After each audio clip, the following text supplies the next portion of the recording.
Good morning, everyone. I have this Dreadnought guitar here that I'm just finished doing the final touch along the frets after edge dressing. This is how I set up on the tech deck to pad that French polish in. One of the most critical joints on the guitar is that neck to body junction.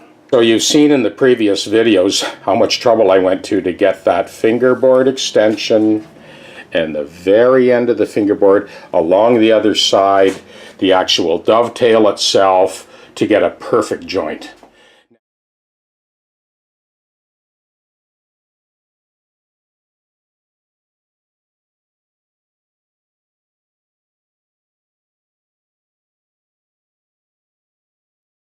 So the distance from the soundboard to the underside of the sixth string is just slightly proud of a ½ inch. You want to be somewhere between a ½ inch and 5/8 to generate an appropriate amount of load for the soundboard. Every bridge I make by hand. Nothing's CNC, it's all done by hand. Just a little detail like rolling off the end of the wing. And this bridge has been radiused to a 30-foot radius. This is a very light sort of semi-gloss finish on here, very thin on the top. And the reason I do this is the line of hide glue is the same thickness as the finish. So this way we get a 100% intimate match, bridge to soundboard.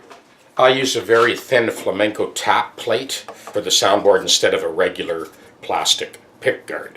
Very thin film flamenco. This entire guitar, other than the plastic binding, is put together with hide glue. The workability, reversibility, control of thickness and viscosity made it the choice of Stradivarius and all the violin builders. This is intonated for concert pitch. These 11 to 52 strings intonate perfectly between the compensated saddle and the compensated nut, and these wonderful ratio machine heads. The intonation is only as accurate as the placement of the saddle, as well as the intonation factors at the nut. As you can see, each string is in a slightly different place. Well, Graham is on his way to pick up the guitar, so just want to play some basic garden variety first position chords.